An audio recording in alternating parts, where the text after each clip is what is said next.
The greatest danger of AI isn't the machine, it's our division. And that's exactly why this moment holds so much promise. For the first time in history, humanity has the chance to turn a global challenge into a global achievement, to use technology not as a weapon of rivalry, but as a catalyst for unity. If we choose that path, AI won't just reshape our future. It could unlock the very best of who we are. But before we get into that, I'd like to welcome you back to Seeds of Meaning. I'm truly grateful you're here. If you're new, my name is Nick Walker, and this is a space for curious minds, deep thinkers, and anyone looking to reconnect with truth, meaning, and purpose. Each week, we explore books that challenge how we see the world and help us grow intellectually, emotionally, and spiritually. So if you've ever felt overwhelmed by the noise and you're looking for something that feeds your mind and nourishes your soul, you're in the right place. Today, we've reached the final chapter of Nexus, a brief history of information networks from the Stone Age to AI by Yuval Noah Harari. And this chapter asks one of the most important questions of our time. Will AI divide us or bring us together? Because here's the truth. The real story of AI isn't about machines replacing us. It's about whether we can rise above our divisions to shape a future together. Every network in history, myths, documents, democracies have shown us the same lesson. Humanity thrives when we cooperate and collapses when we turn against each other. AI raises the stakes higher than ever, but it also gives us the greatest opportunity yet to unite across borders, to build shared rules, and place long-term humanity over short-term power. The question isn't whether AI will control us, but whether we'll choose to control it together. If that resonates with you, I'd love to invite you to subscribe, not just to keep up, but to grow with us. And as we go, feel free to drop your reflections in the comments, because this isn't just content. It's conversation. Let's get into it. On page, what page is this? 529, the author says, computers are not yet powerful enough to completely escape our control or destroy human civilization by themselves. As long as humanity can stand united, we can build institutions that will control AI and will identify and correct algorithmic errors. Unfortunately, humanity has never been united. We have always been plagued by bad actors as well as by disagreements between good actors. The rise of AI, then, poses an existential danger to humankind, not because of the malevolence of computers, but because of our own shortcomings. Harari is cutting through one of the biggest illusions about AI. Movies and headlines make us think the danger is a hostile takeover, machines waking up and destroying civilization. But that's not what's happening here, at least not yet.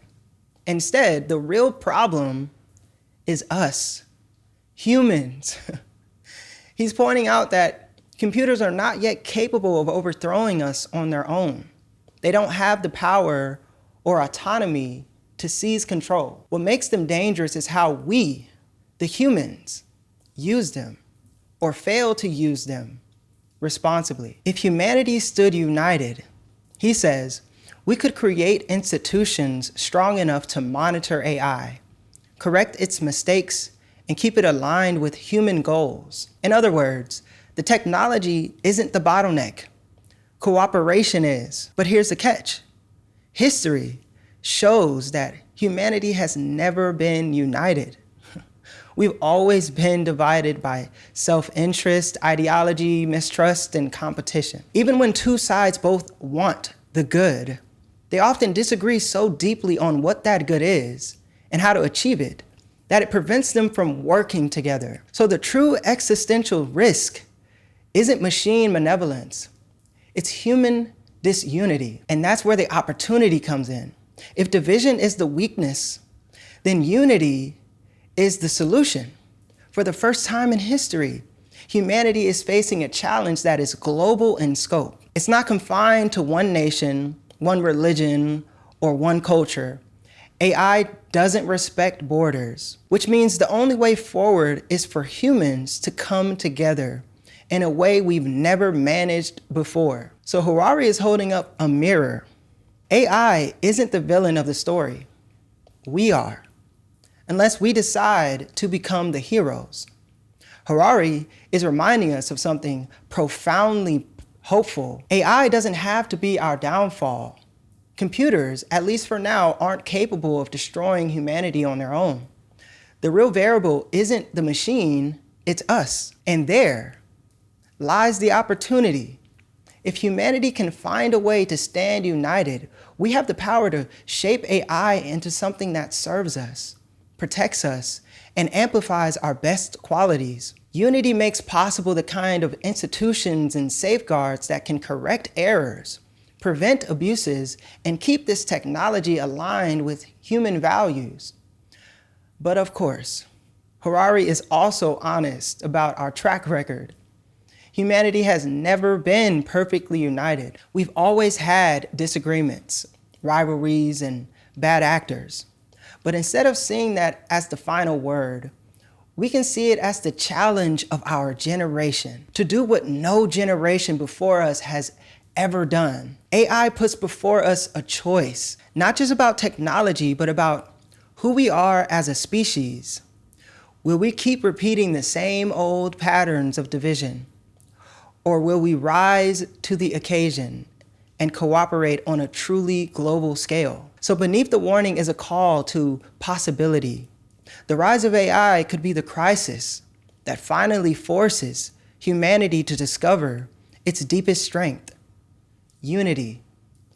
This matters because it shifts the story of AI from one of fear to one of responsibility and even hope. We're constantly told that the danger lies in the machines, killer robots, super intelligent algorithms, rogue AI systems that spiral beyond our control. That narrative breeds fear, but it also breeds passivity. If the threat is the machine, then what can we really do about it except brace ourselves? But Harari reframes it.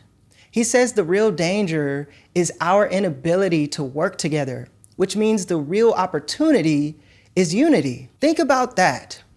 The survival of humanity isn't at the mercy of some cold, mechanical system. It's in our hands. The dividing line between catastrophe and possibility isn't AI itself.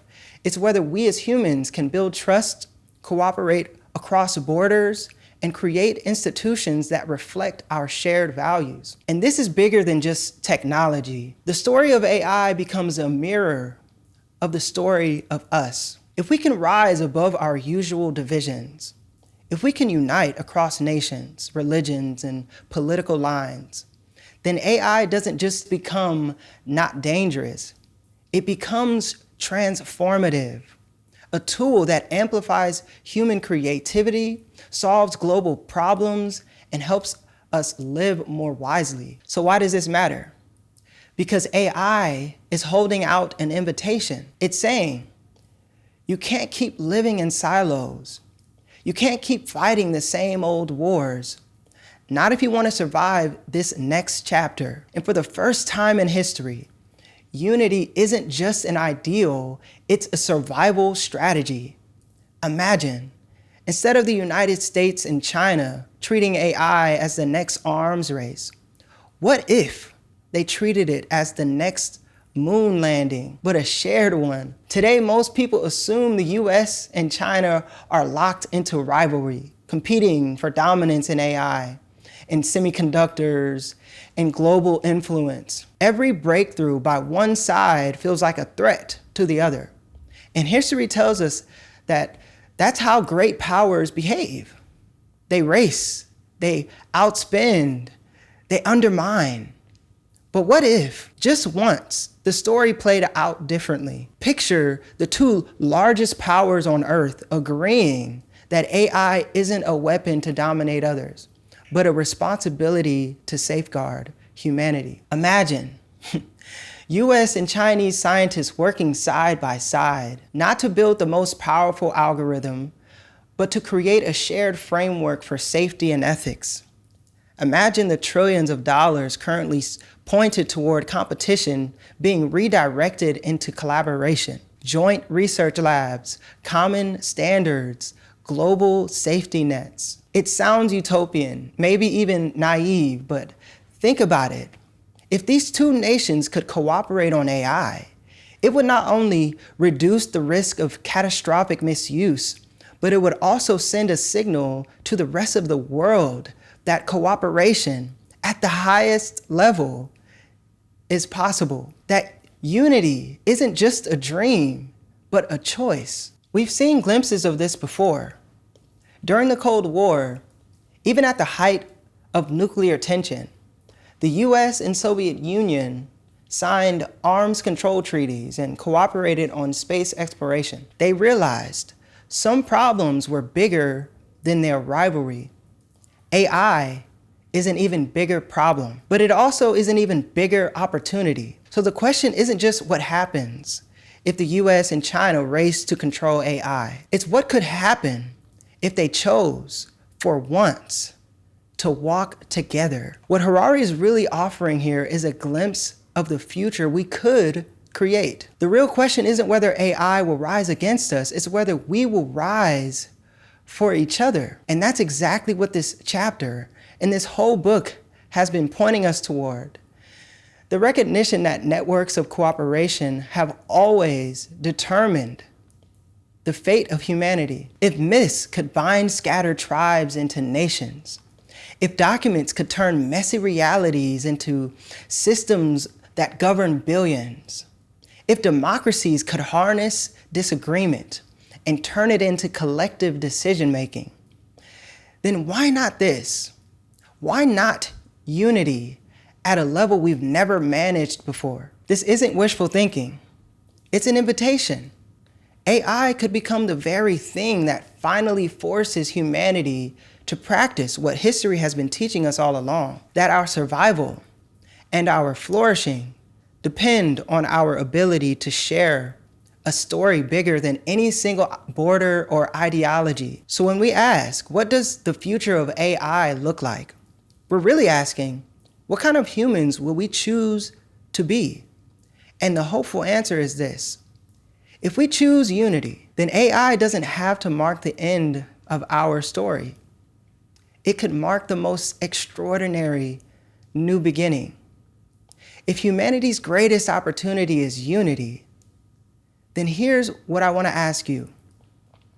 What would it take, in your eyes, for nations like the US and China, or even communities closer to home, to put aside rivalry and choose cooperation? Do you believe unity at this scale is possible in our lifetime? And if so, what role do everyday people like us play in making it real? But of course, unity isn't the only path we might take. Harari warns us that the rise of AI could just as easily deepen our division. Instead of humanity coming together, power might concentrate in the hands of a few, or split the world into rival digital empires. Let's explore what that future could look like. On page 533, the author says, "How might the rise of the new computer network change the shape of international politics?" He goes on to say, "First, since computers make it easier to concentrate information and power in a central hub, humanity could enter a new imperial era, A few empires, or perhaps a single empire, might bring the whole world under a much tighter grip than that of the British Empire or the Soviet Union. He goes on to say, second, humanity could split along a new silicon curtain that would pass between rival digital empires. As each regime chooses its own answer to the AI alignment problem, to the dictator's dilemma, and to other technological quandaries, each might create a separate and very different computer network. The various networks might then find it even more difficult to interact, and so would the humans they control. Here, Harari is sketching out two very different but equally sobering futures that AI could push us toward. The first is a new imperial era, a new imperial age. Computers make it easier than ever to concentrate information, decision-making, and control. That could mean one superpower, or a handful of them, gaining such dominance over AI networks that the rest of the world falls under their influence. Think of an empire even tighter than the British Empire or the Soviet Union, not by conquering land with armies, but by controlling the digital nervous system of the planet. The second possibility is the opposite, a split world. Instead of one empire, we get rival digital blocks, separate computer civilizations that don't compete. And just like the Iron Curtain divided East and West in the 20th century, Harari suggests a silicon curtain could divide humanity in the 21st.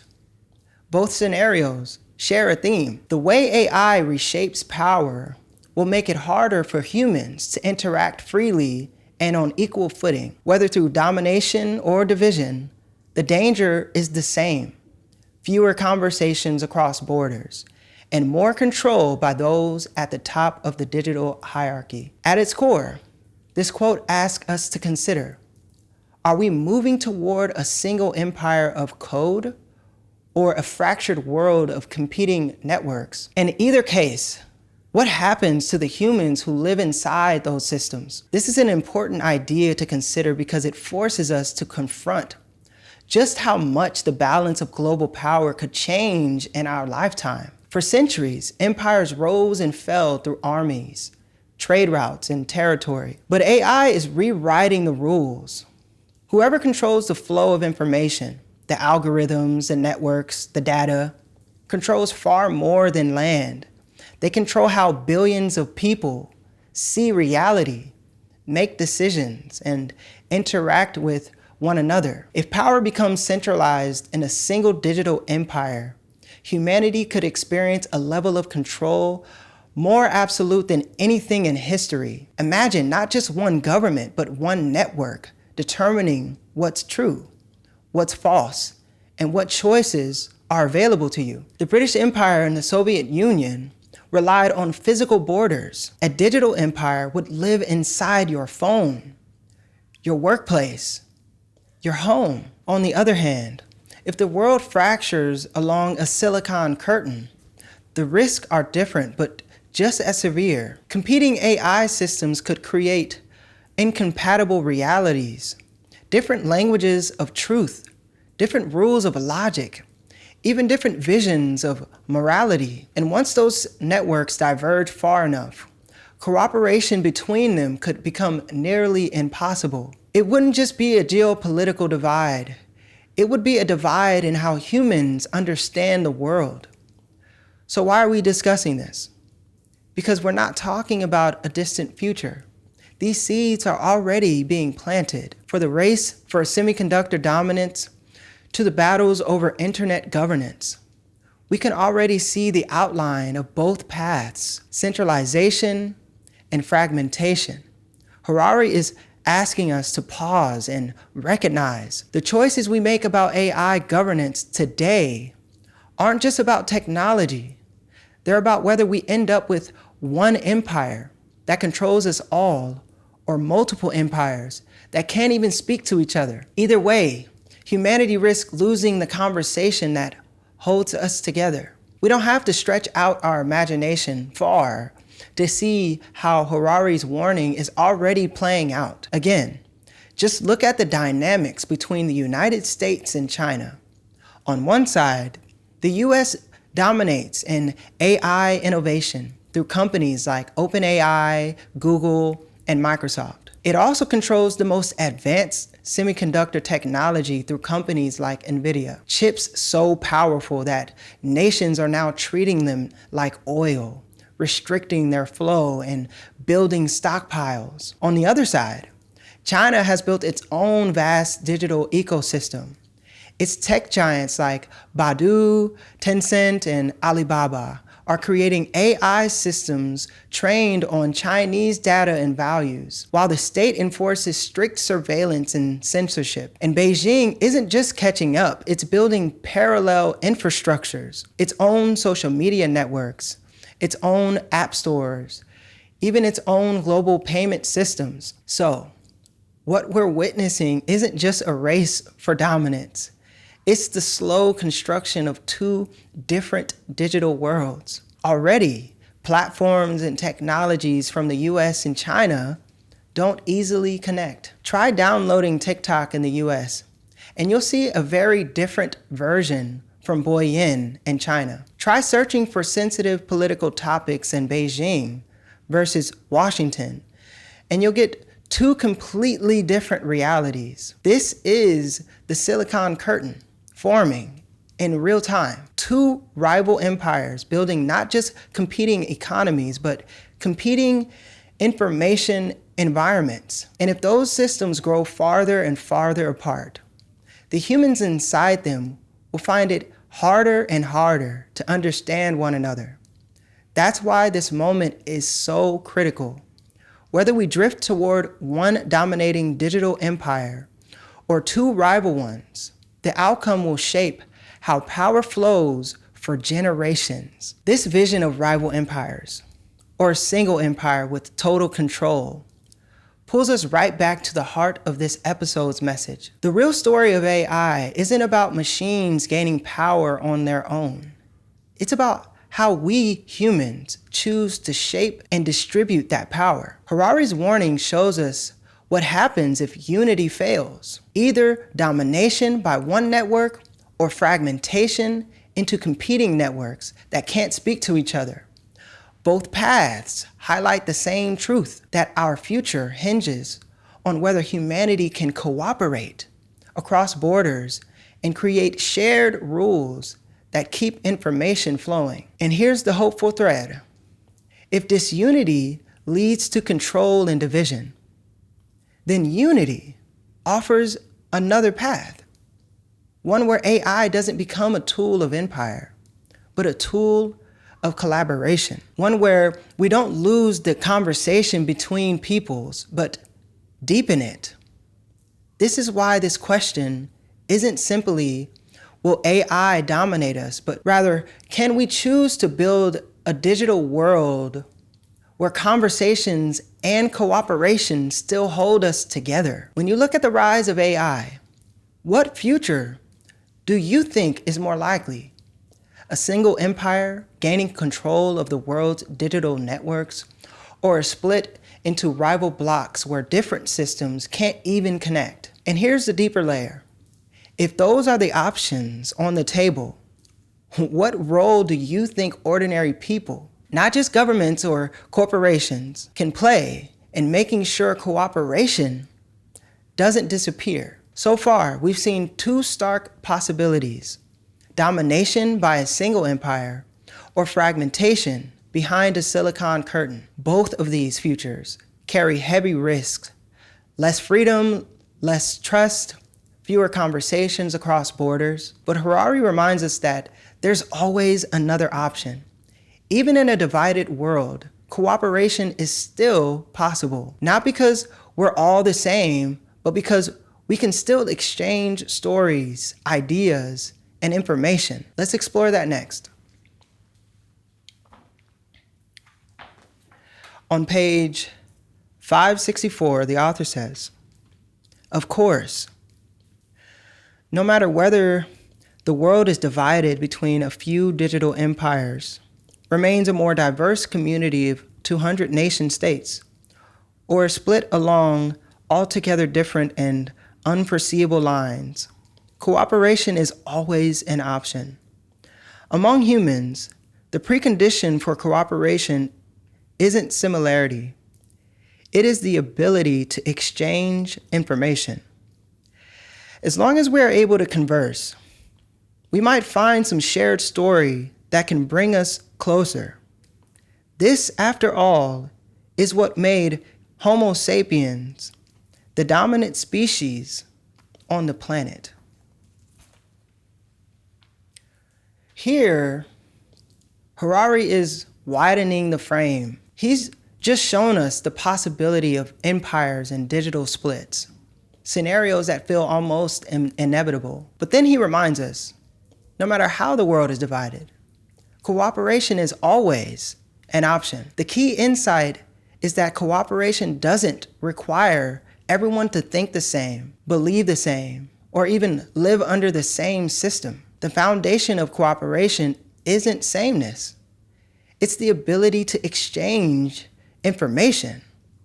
And as long as humans can still converse, share stories, and trade perspectives, there's always the possibility of finding some common ground. This is a deeply human reminder. For all our wars and rivalries, our survival as a species has always depended on our ability to tell shared stories that link us together. That's what allowed scattered bands of hunter-gatherers to become tribes, tribes to become nations, and nations to build civilizations. So Harari's point here is both simple and profound. Even if AI splits the world into rival empires, cooperation isn't off the table. As long as people can still talk, still listen, and still imagine themselves as part of a bigger story, then unity is possible. In other words, the door to cooperation never fully closes. It's up to us whether we choose to walk through it. This matters because it reframes what cooperation actually looks like in a divided world. Too often, we assume unity means sameness, that people must share the same beliefs, cultures, and systems before we can work together. Harari is saying the opposite.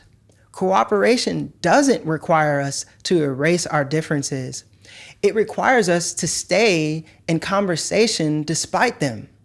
That's a radically hopeful idea. It means the door to collaboration is never fully shut, no matter how fractured the world becomes. Even if nations draw digital curtains around their systems, even if rival empires compete for dominance, cooperation remains possible as long as we still can exchange information. And why this is so important today is because it reminds us that the future isn't just about geopolitical blocs or corporate empires. It's about whether people can still tell each other stories across these divides. That's where the real hope lies.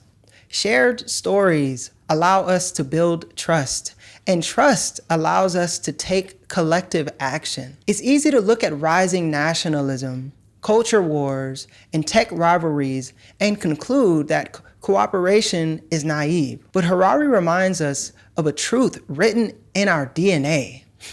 As a species, our greatest strength has always been our ability to cooperate at scale. The challenge of AI doesn't erase that. It calls us back to it. This is a major key because if conversation is still possible, then cooperation is still possible. And if cooperation is still possible, then even the most divided world has a way forward. Harari explained this long before Nexus in his earlier book, Sapiens. Really good book. He wrote,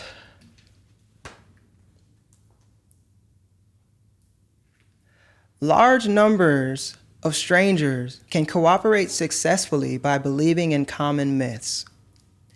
Any large-scale human cooperation whether a modern state, a medieval church, an ancient city, or an archaic tribe, is rooted in common myths that exist only in people's collective imagination.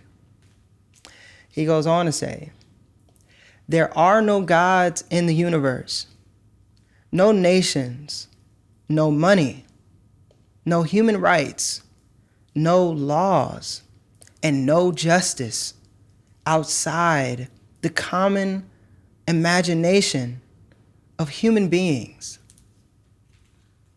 Think about how profound that is.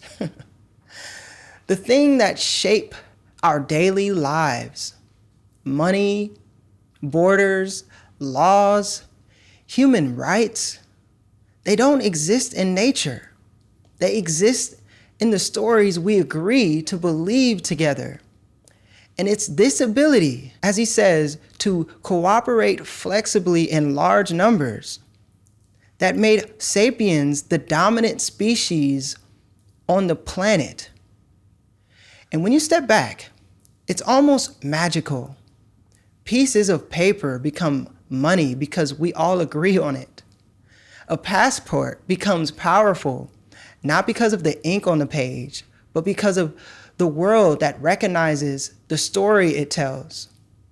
Even digital platforms like the internet we're on right now only work because billions of people and billions of machines follow shared rules that are really just imagined agreements written in code. Now here's why this connects back to Nexus and to AI. Cooperation has never depended on sameness. It has always depended on story. As long as we can still exchange stories, whether they take the form of myths, documents, or protocols, we can still find common ground. That's the hopeful truth hidden inside Harari's warning. Even if AI divides the world into rival empires, the conversation doesn't have to stop. And if the conversation doesn't stop, then cooperation is still possible. What Harari is showing us here is that humanity's future doesn't hinge on whether we erase our differences, but on whether we keep exchanging stories that allow us to cooperate across them. That's the thread running through all of history. Our ability to imagine something larger than ourselves and act as if it's real. And in this final chapter of Nexus, that idea lands with new urgency. AI may tempt nations to close their networks, to build walls of code instead of bridges of trust. But the real test isn't the machines. It's whether we still have the courage to write a story big enough to hold us together. And if we could do that, then AI doesn't have to drive us apart. It could become the next chapter in the same story that made us who we are. A story of cooperation, of shared meaning, of people choosing to imagine something greater and live it out into being. All throughout history, humanity has cooperated because of the stories we've told each other, of the stories we've told together. Stories about nations, money, rights, justice. None of these exist in nature. They exist because we agree they matter. And as Harari reminds us, that ability to build shared stories is what allowed us to thrive as a species. Now we're facing a new chapter with AI. If cooperation depends on the stories we share, then the question becomes, what kind of story could unite us today? Across borders, across cultures, even across rival technologies. And do you think we're capable of imagining a story big enough to keep the conversation alive in the age of AI? We've just seen how cooperation has always depended on the stories we tell, and how even in a divided world, conversation keeps the door to unity open. But Harari also knows that the word globalism often speaks fear and misunderstanding. Many hear it and think of erased borders, lost identities, and a push towards some kind of global empire. In reality, He says global cooperation is something far more modest and far more practical. Let's give it a closer look.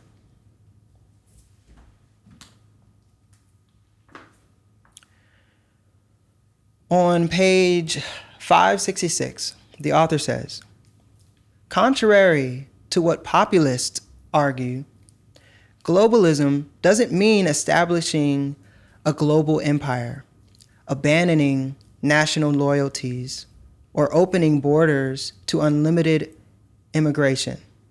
In fact, global cooperation means two far more modest things.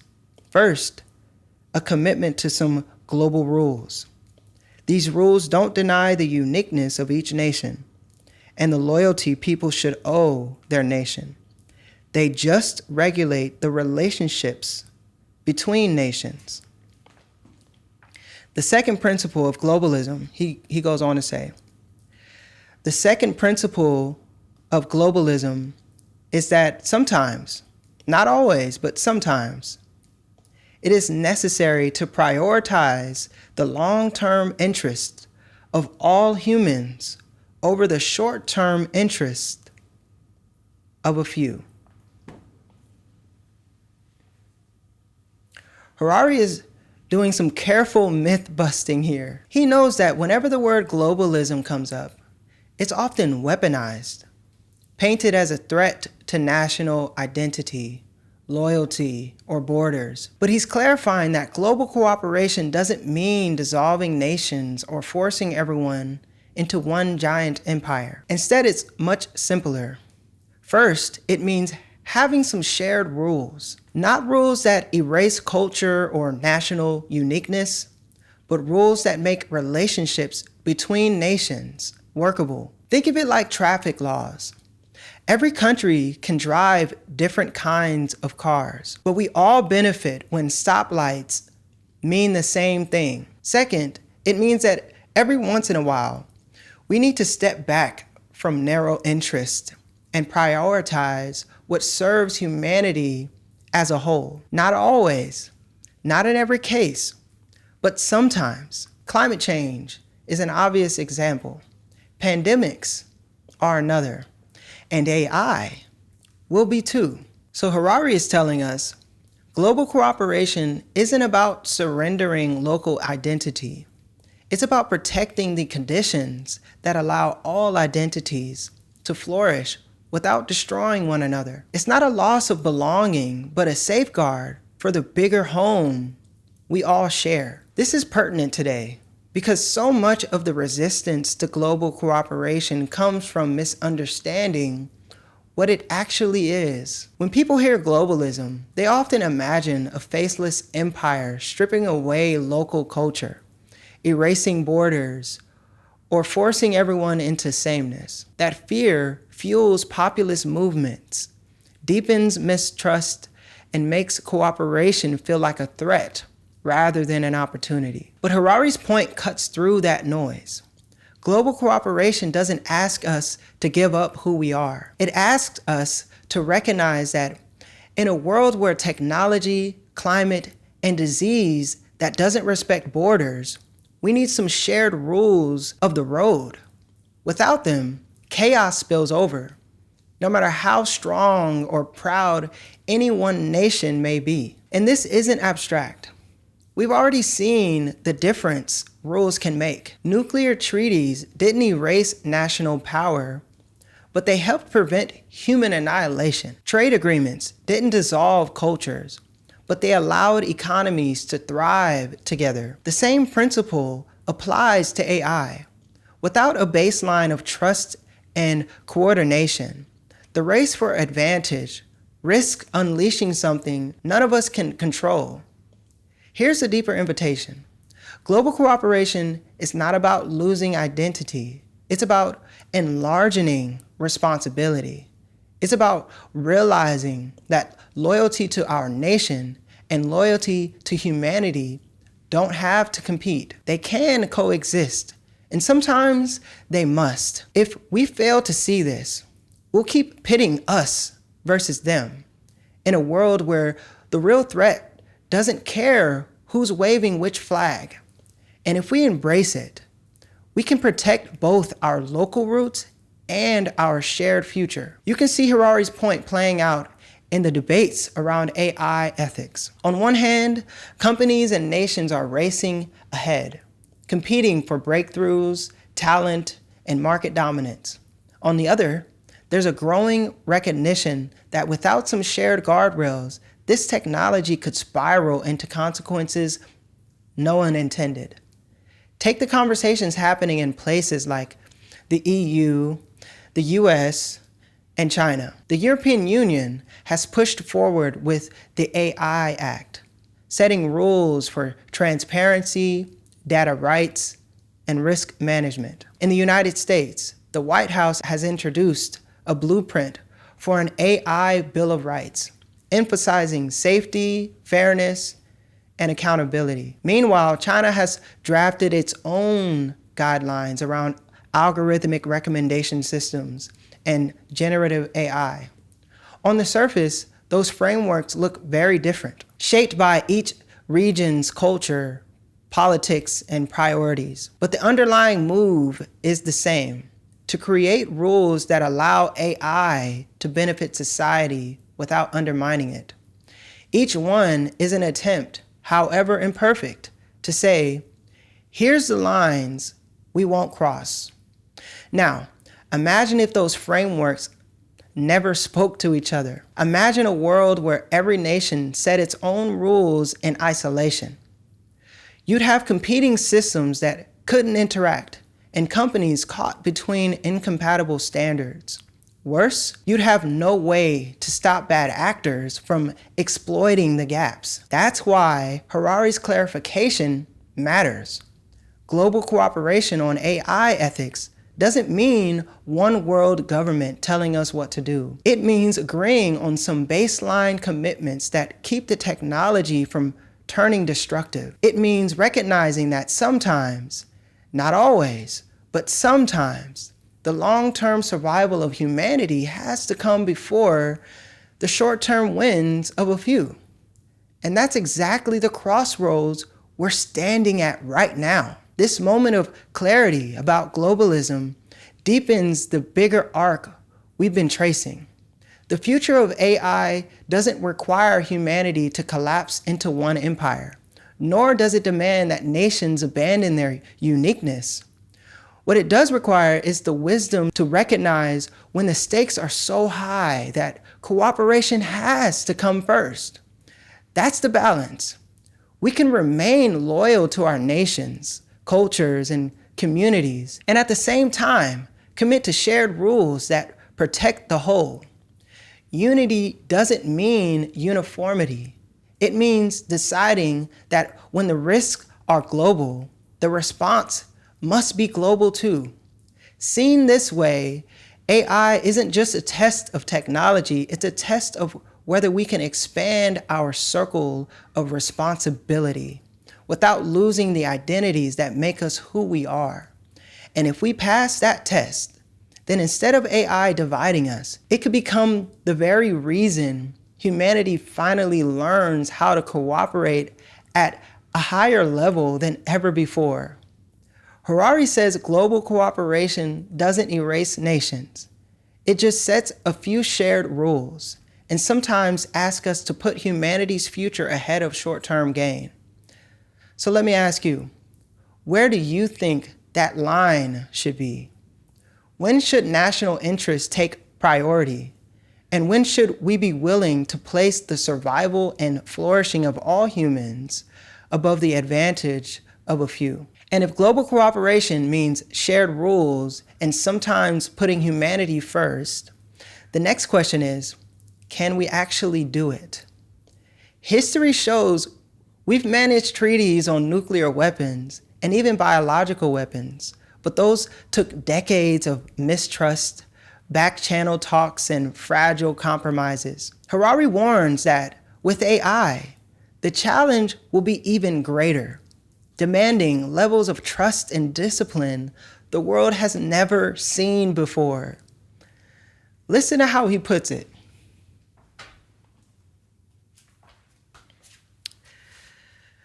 On page 567, the author says, forging and keeping international agreements on AI will require major changes in the way the international system functions.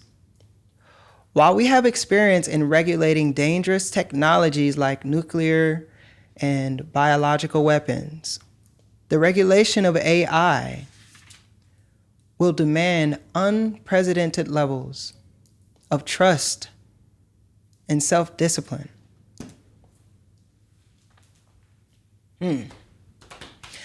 Harari is saying that while humanity has some experience in regulating dangerous technologies, AI is going to be a different kind of test altogether. We've managed to sign nuclear treaties and set rules around biological weapons, but even those efforts were fragile, partial, and constantly under strain. AI raises the stakes because it moves faster, it's harder to track, and its impact touches every corner of society, from politics to economics to culture to personal identity. Unlike a nuclear weapon, which is big, expensive, and visible, AI can be developed in a basement, released online, and spread globally in a matter of hours. That's why regulating AI will require something the international system has rarely achieved: genuine trust and extraordinary discipline. Nations will need to share information transparently, even when it exposes vulnerability. They'll need to agree on rules and stick to them, even when the temptation to cheat promises short-term advantage. In short, Harari is telling us that AI will not only test our technology, it will test our maturity. It will ask whether humanity can cooperate at a level that goes beyond anything we've ever done before. This test forces us to recognize that the hardest part of the AI challenge isn't the algorithm, it's the humans. We've seen before how fragile cooperation can be, even when the stakes are life and death. Nuclear treaties slowed an arms race, but didn't stop it. Biological weapons were banned, but not eliminated. Each agreement was built on a shaky foundation of mistrust, secrecy, and loopholes. Now imagine that same dynamic with a technology that doesn't just sit in missile silos or labs, but spreads through phones, offices, schools, and governments worldwide. Unlike nukes, AI can't be locked away behind blast doors. It's software, and software leaks, copies, and evolves at speeds our political systems can barely keep up with. That's why Harari's point cuts so deep. If we couldn't maintain iron discipline with weapons of mass destruction, what hope do we have with something as fast-moving and diffuse as AI? The answer depends on whether we can rise to a level of trust and cooperation that humanity has never demonstrated before. This is why the regulation of AI is more than a technical issue. It's a moral and cultural one. It asks whether we can resist the temptation of rivalry and short-term gain long enough to act for the survival of all. It asks whether we can build not just smarter machines, but wiser systems of governance. In the end, the measure of our maturity won't be how powerful our AI becomes, but whether we hold the discipline to guide it together. Right now, nations and companies are wrestling with AI regulation, but trust is in short supply. In the US, there's talks of voluntary safety pledges from companies like OpenAI, Google, and Anthropic, but those are self-policed with no binding enforcement. The European Union has gone further with the AI Act, creating the first comprehensive set of rules for high-risk AI systems. But even within Europe, debates rage over how strict those rules should be and how they'll be enforced. China, meanwhile, is moving in its own direction. Its AI regulations focus heavily on censorship, surveillance, and aligning technology with state control. From Beijing's perspective, this isn't about global safety so much as maintaining political stability at home. So what we're left with is a fragmented effort. The US relying on corporate promises, Europe building a legal framework, China doubling down on control.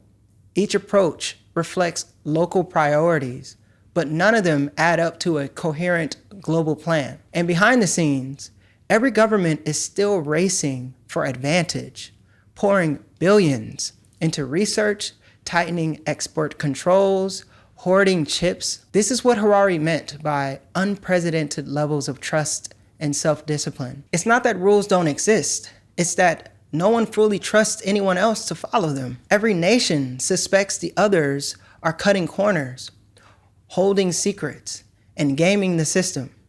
And without trust, cooperation stalls. The risk is clear. If we can't find a way to align across borders, AI development will accelerate without guardrails, leaving us scrambling to fix problems after it's too late. The stakes aren't just technological, they're civilizational. Now, let's imagine for a moment that we do get it right, that nations find the courage to cooperate, not perfectly, but enough, that instead of treating AI as an arms race, we treat it as a shared responsibility. What could that future look like? Picture a world where international agreements on AI are as common as trade deals or climate accords, not empty promises, but living frameworks that adapt as technology evolves. Imagine scientists from Washington, Brussels, and Beijing working side by side in global labs, testing systems for safety and fairness before they're unleashed into society. Think about what that would free us to focus on. Using AI not to outpace one another, but to solve the world's problems that have haunted humanity for centuries. Systems that help us reverse climate change. Algorithms that detect new diseases before they spread. Networks that expand access to education and knowledge across every border. In that future, trust doesn't mean the absence of rivalry, but the presence of discipline. Nations still compete, but they compete within guardrails that protect the whole. And in doing so, humanity writes a new kind of story, one where our greatest technological leap also marks our greatest moment of cooperation. It's not naive to imagine this. After all, cooperation is the very reason sapiens rose to the top in the first place. The question is whether we can rediscover that strength at a scale big enough to meet the challenge of AI. This vision of what's possible, if we get it right, circles back to the deeper thread we've been following. AI itself isn't the final judge of our future. Human cooperation is. Harari's warning about the need for unprecedented trust is really an invitation. It's asking whether we're willing to stretch ourselves beyond the habits of rivalry and mistrust that have defined so much of history. If we can, then AI becomes more than just another technology to regulate. It becomes the catalyst that finally teaches humanity how to cooperate at a truly global scale. A moment where we stop letting short-term wins divide us and instead choose to protect the long-term story we're all a part of. And that's why this chapter and this entire book ends not with fear, but with possibility, because the choice has never been clearer. Either we keep repeating the old story of division, or we rise to write a new one where our unity is the safeguard and our imagination is the guide. If humanity were able to build the kind of trust Harari describes, enough to truly cooperate on AI, what do you think our world could look like? Would we finally use technology to solve problems like climate change, poverty, and disease? Or maybe create entirely new possibilities we can't even imagine yet? I'd love to hear your vision.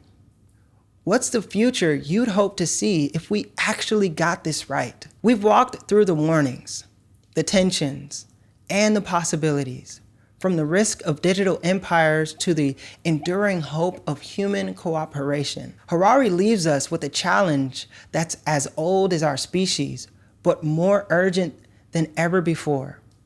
Can we learn to work together at the scale this moment demands? And as we close this final chapter of Nexus, let's gather the key seeds of wisdom we've uncovered and reflect on what they mean for us moving forward. 1, the real danger isn't AI, it's human division. Machines aren't plotting our downfall. Our inability to cooperate is what makes AI risky. The greatest opportunity ahead of us is to discover unity at a scale we've never managed before. 2, AI could reshape power in 2 directions. Either it centralizes into a single empire with unprecedented control, or it fractures the world behind a silicon curtain of rival networks. Both scenarios remind us that how power flows depends on the choices humans make. 3, cooperation doesn't require sameness. As long as we can exchange stories and keep the conversation alive, unity is possible. Shared myths and imagined orders have always been humanity's superpower, and they can be again in the age of AI. 4, global cooperation isn't empire. It's rules and responsibility. It doesn't erase national identity. It means setting a few shared rules and sometimes placing humanity's long-term survival above short-term advantage. And 5, regulating AI will test our maturity. Unlike nuclear and biological weapons, AI spreads fast and everywhere. Keeping it safe will require unprecedented trust and discipline. But if we succeed, it can mark the most extraordinary moment of cooperation in human history. And as we close, not just this chapter, but the journey through Nexus, I want to pause and speak directly to you. This book has shown me, and hopefully you as well, how every great leap in human history has been shaped by the networks we build. Myths, documents, democracies, technologies, and again, the lesson is the same. When we find ways to cooperate, we thrive. And when we let division take over, we all falter. AI may feel distant, abstract, or overwhelming at times, but Harari makes it clear the real question isn't about machines, it's about us. It's about whether we can choose conversation over silence, trust over suspicion, shared stories over fractured ones. So I want to ask you, what role do you see yourself playing in that story? It doesn't have to be global treaties or sweeping reforms. Sometimes it begins with how we listen, how we connect, how we bridge divides in our own circles. Because if cooperation really does start with conversation, then spaces like this, where curious minds gather to reflect together, matter more than we realize. I'd love for you to share in the comments. What's one small step you think you could take as individuals or as communities to keep the story of cooperation alive in the age of AI? Thank you, truly, for walking with me through this entire journey. Week after week, you've shown up, not just to hear about ideas, but to wrestle with them, to sit with their weight, and to imagine what they mean for our lives today. That kind of commitment is rare, and I don't take it for granted. What I hope you take from Nexus is this: the networks that shape our world are powerful, but they're not beyond us. We are not just passengers in history. We're active participants.